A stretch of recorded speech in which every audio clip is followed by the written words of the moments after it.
Mwanyiriza emboozi gye tugenda okubaganyako ebirowoozo ejjayo ekifaananyi kye twagala okutunuulira. Wadde ng'ebula kumpi emyaka 3 eggwanga okugenda mu kulonda kw'omwaka gwa 2026 ebbugumu mu nkambi z'ebyobufuzi zeeyongera buli olukya. Mu mbeera eno waliwo ebisinde by'ebyobufuzi ebitandise okugunjibwawo era nga bino abakulembeze mu bibiina ebirala batandise dda okugunjawo enkolagana n'ebibinja bino. MK Movement kye kimu ku bibinja ebigunjiddwawo ensangi zino era nga kino kikulirwa mutabani w'omukulembeze w'eggwanga era omuwabuzi wa Pulezidenti Gen. Ageesigika Rugaba. Wadde nga kino kizze kikyatula nti ebiruubirirwa byakyo tebikontana n'ekibiina kya NRM.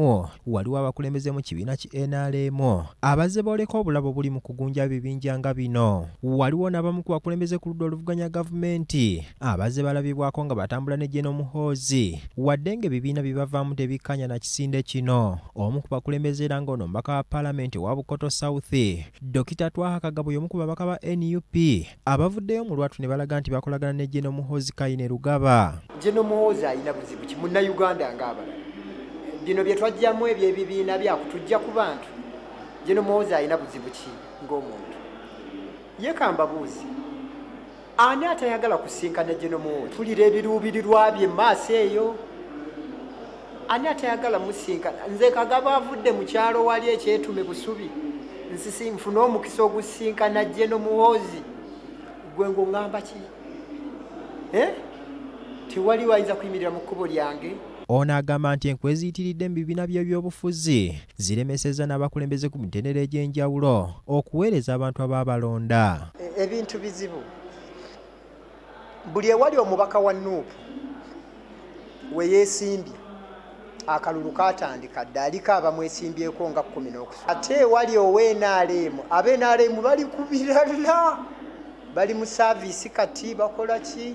Era agamba singa embeera egenda bweti wakuvuganya ku bwannamunigina mu kulonda kwa 2026. Njagala nnyo amazima naye olumu Katemba abeeramu tuyisaawo kino tuyisaawo kiri. 2026 obulamu Mungu bw'anaaba ntuusizaawo ndabika nnyinza okujja independent. Gye buvuddeko Pulezidenti wa NUP Robert Kyagulanyi Ssentamu aliko abakulembeze be yanokolayo abalya mu kibiina olukwe ne batandika okukolagana n'ekibiina kya NRM ekiri mu buyinza. Badde nsubira abakulembeze abava erwengo naddala mu Bukoto South. Era bwe mpita abakulembeze abava mu constituency ani alina okubakulembera okutuuka. Ndinammwe ne MP wammwe sirinammwe. Naye ate ekyenjawulo kitekiri ku mmwe mwekka.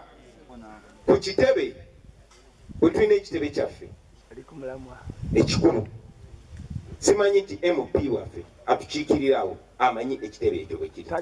Ebyo nga bikyali awo embeera y'ebyokwerinda n'obutebenkevu mu ggwanga yo yeeyongedde okusajjuka era nga buli lunaku ettemu ly'emmundu lyeyongera. Sabbiiti ewedde omusirikale wa poliisi Ivan Wabwire aliko munnansi wa Bwindi era omuwozi w'ensimbi Utamu Bandali Salemal gwe yasindiridde amasasi agaamujje mu budde. Ono yakwatibwa ebitongole by'ebyokwerinda era olunaku lw'eggulo yasimbiddwa mu kkooti. Bino we bijjidde ng'obutemu bw'emmundu buyitiridde nga ne gye buvuddeko Minisita Charles Engola yatemulwa omukuumi Wilson Sabbiiti naye neyejja mu budde kosa Ibrahim Tusuubirwa Isimola Kisese yali amanyiddwa nga jjajja Ichuli naye yakubwa amasasi bwe yali atuuka mu maka g'ekyanja. Ebyo n'ebirala bye tugenda okutunuulira leero mu pulogulaamu amaaso ku ggwanga ekubirizibwa muzzukulu wa Namwama Stephen Danisani Busuulwa akwagaliza by'omwagaliza.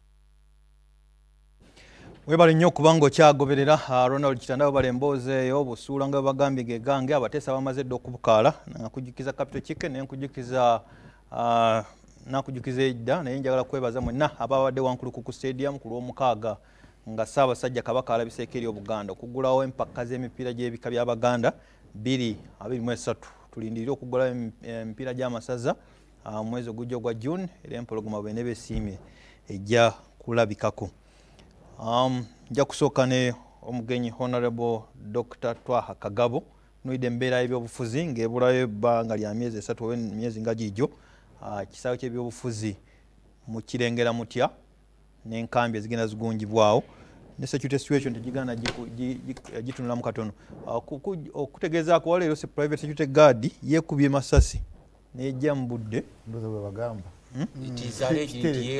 yeekubye amasasi jo ettororo waliwo guard yakubye munne amasasi ate Raja Chambers yayitawo twagitegeera noswagi kubaganyako lya binowoozo muyindi gwe bakuba amasasi n'ebirala yensi gye tulimu. Honorable Dr. Kagabo.